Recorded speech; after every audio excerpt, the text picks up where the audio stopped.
A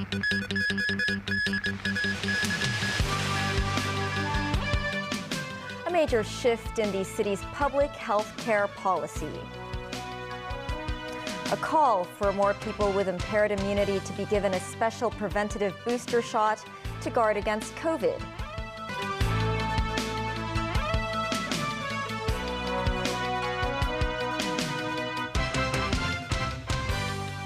Hello and welcome to TVB News. Today, the government set out the primary health care blueprint as a major shift in the city's public health care policy.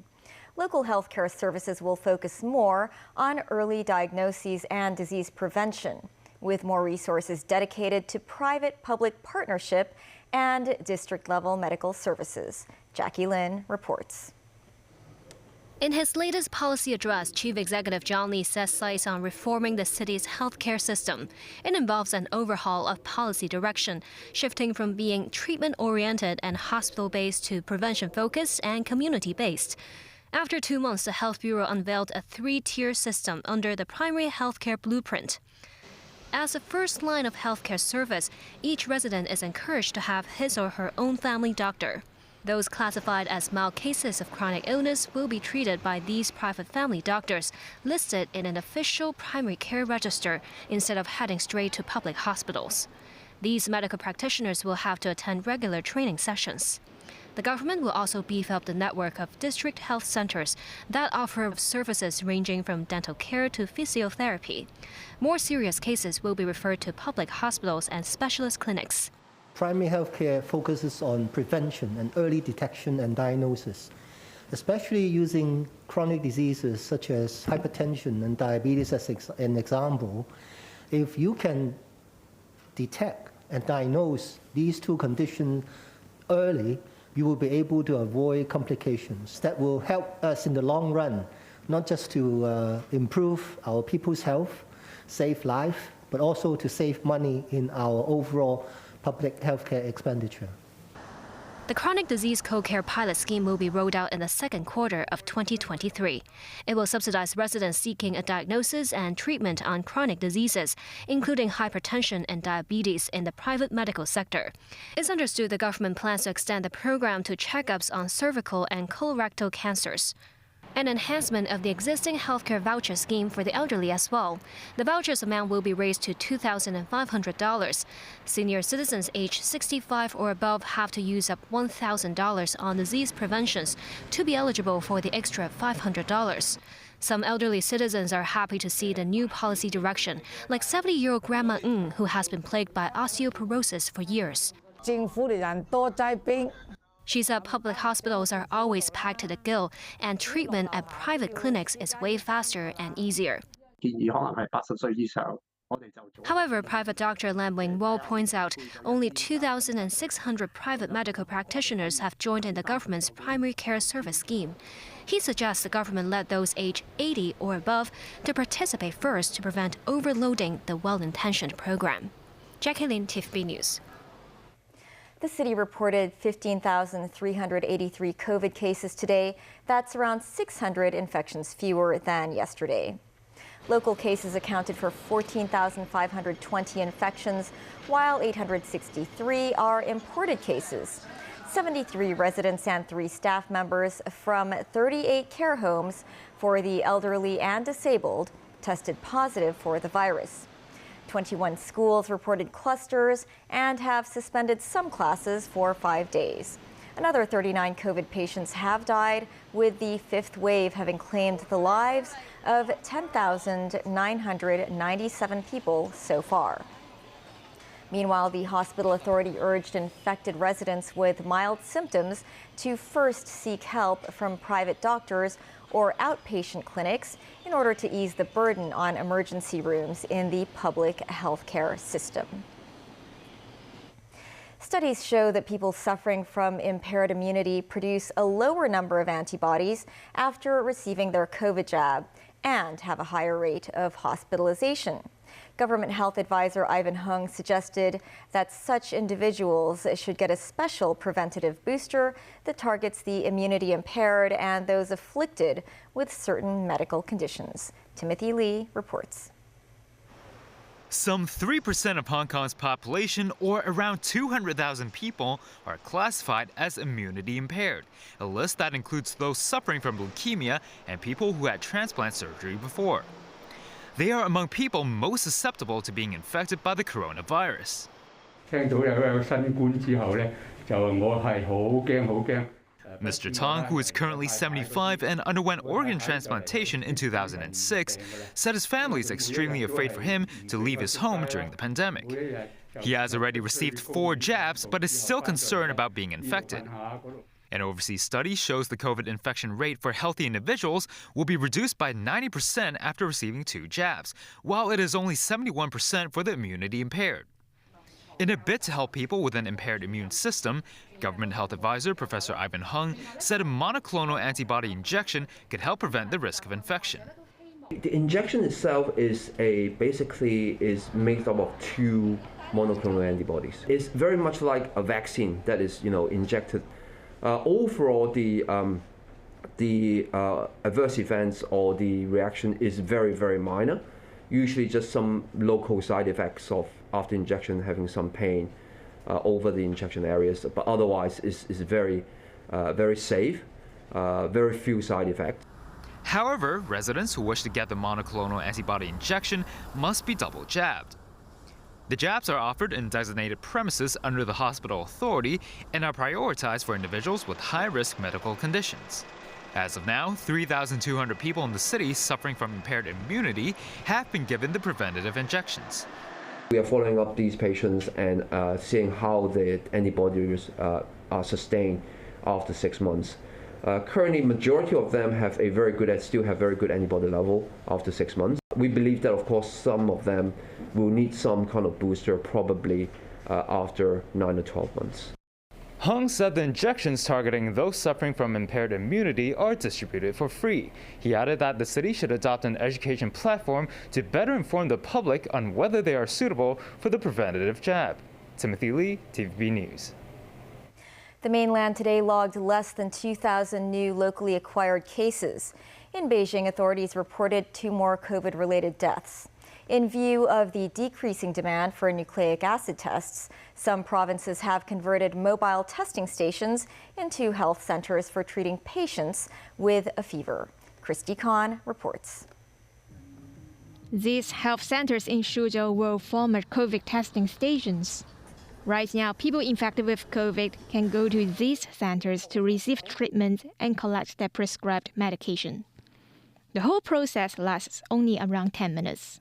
After China announced the easing of some of its stricter COVID control restrictions, it's triggered confusion among Chinese residents. People have been seen flocking to pharmacies to stock up on medical supplies. As a result, widespread medical shortages have been reported.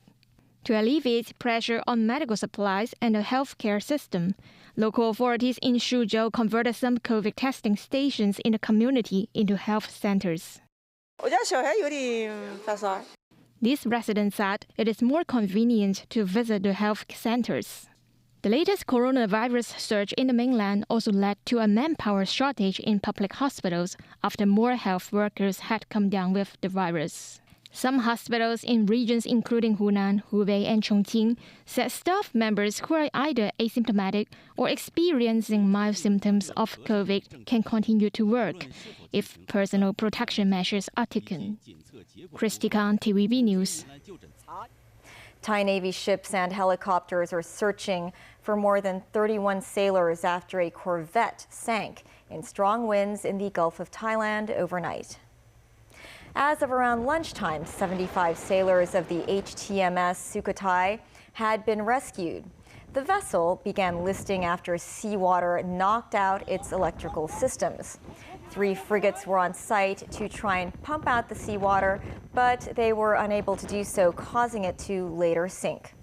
The warship was on patrol around 32 kilometers off the coast when it ran into difficulties. Rescue efforts are ongoing, but hope is fading for the missing men. The Sukhothai is an American-built corvette in use since 1987. In Britain, the government said Sunday that it will dispatch 1,200 troops to fill in for striking ambulance drivers and border staff. This as multiple public sector unions walk off the job in the week before Christmas. Ambulance crews are due to strike on Wednesday, joining nurses, railway staff, passport officers, and postal workers, all staging walkouts in the coming weeks. The UK's most intense strike wave in decades is in response to a cost of living crisis driven by soaring food prices and energy prices. This in the wake of the COVID-19 pandemic and the war in Ukraine. Unions are seeking pay increases to keep pace with inflation, which was running at 10.7% in November. Still ahead, 4 newly elected lawmakers sworn into office. In Ukraine, President Zelensky again calls for a global peace summit.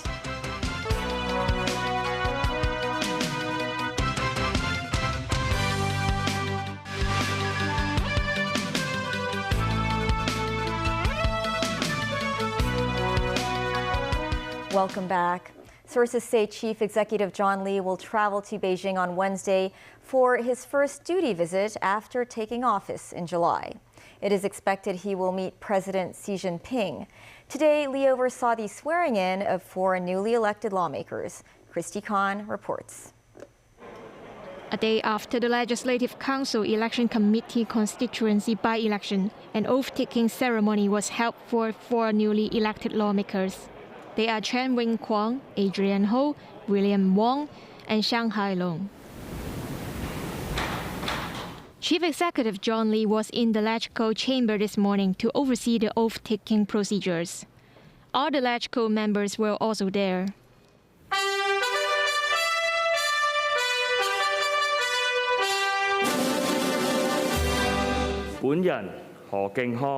I, Ho King Hong Adrian Pedro, swear that being a member of the Legislative Council of the Hong Kong Special Administrative Region of the People's Republic of China, I will uphold the basic law of the Hong Kong Special Administrative Region of the People's Republic of China. The oath-taking went smoothly, except for one of the newly elected lawmaker, William Wong. 為香港特別行政區服務。 Honourable William Wong, the oath read out by you was unclear. Please read it again. The oath-taking ceremony lasted around 7 minutes. Afterwards, the chief executive joined a breakfast section with lawmakers, including the new ones. There won't be an other LegCo meeting until around mid-January. This means new lawmakers can make use of this period of time to familiarize themselves with their work. Christy Khan, TVB News. The cold weather warning remains in force today, and the observatory issued the frost alert earlier. It's going to remain chilly tomorrow morning before temperatures go up slightly over the coming days. With the frost warning in force, Tai Mo Shan, the highest mountain in Hong Kong, recorded a low temperature of 3.6 degrees Celsius this morning. There were also strong winds during the morning, but ground frost did not appear. The observatory canceled the frost alert at 7:45 a.m. Meanwhile, at the Hung Hom seaside, some residents took a dip amid the cold weather. The Senior Citizen Home Association said 79 people made use of care on-call services between midnight and 6 a.m. 19 of them were sent to hospital due to physical pain and chest discomfort. Police arrested 3 people on drug-related charges and for allowing premises to be used for selling or using drugs. The 3 suspects, a 15-year-old male, his 47-year-old father, and a 56-year-old man, were arrested by authorities in Ngau Tau Kok. Officers found a substance believed to be cocaine in their residence with an estimated worth of $700,000. This is part of an ongoing investigation into the death of a 14-year-old Ukrainian boy suspected to have overdosed in a Chungking Mansions hostel. Overseas, Ukraine says power has been restored to another 3 million people across the country amid continued Russian drone strikes. This is in addition to the 6 million who regained electricity the day before a massive barrage of firepower on Friday. Ukrainian President Volodymyr Zelensky, meanwhile, repeated his call for a global peace summit when addressing football fans at the World Cup in Qatar. Nasvi Karim has more. Kyiv at night is a lot darker than usual these days, with regular Russian attacks knocking out power and water supplies, as local authorities find themselves in a daily scramble to restore service to millions of affected residents. On Monday, fires lit up the night sky after another round of Russian drone attacks on critical infrastructure in and around the Ukrainian capital. Ukraine's armed forces say about 35 Iranian-made Shahed drones rained down across the country on Monday, 30 of which were destroyed. In the midst of Russian attacks, dozens gathered in Kyiv's Maidan Independence Square on Sunday to mark the first day of the Jewish festival of lights holiday, Hanukkah. With the World Cup final being played in Qatar, Ukrainian President Volodymyr Zelensky had a special message for football fans, calling for a global peace summit to end the war. The summit to unite all nations of the world around the cause of global peace. Stadiums, stands get empty after the match, and after the war, cities remain empty. That's why wars must fail, and peace is to become the champion, as it is here in Qatar now. The World Cup, but not the World War. It is possible. In a separate address, he also said Ukraine was ready to defend its borders as Russian President Vladimir Putin flew to Belarus to meet close ally, President Alexander Lukashenko. Zelensky fears Belarus may open a new front in the conflict, though Minsk insists it has no intention of joining the war. In Afghanistan, at least 19 people were killed and 32 injured when a fuel tanker exploded in a tunnel north of the capital, Kabul. The Salang Tunnel, which is around 130 kilometers north of Kabul, is a key link between the country's north and south. The explosion happened around 8:30 p.m. Saturday. The injured were taken to a nearby hospital in Parwan province. An official spokesman said survivors remain trapped under rubble and that the number of casualties could rise. By Sunday morning, the fire had been extinguished and teams were working to clear the tunnel. That's the news. Thanks for watching. Money Matters is up shortly. Bye for now.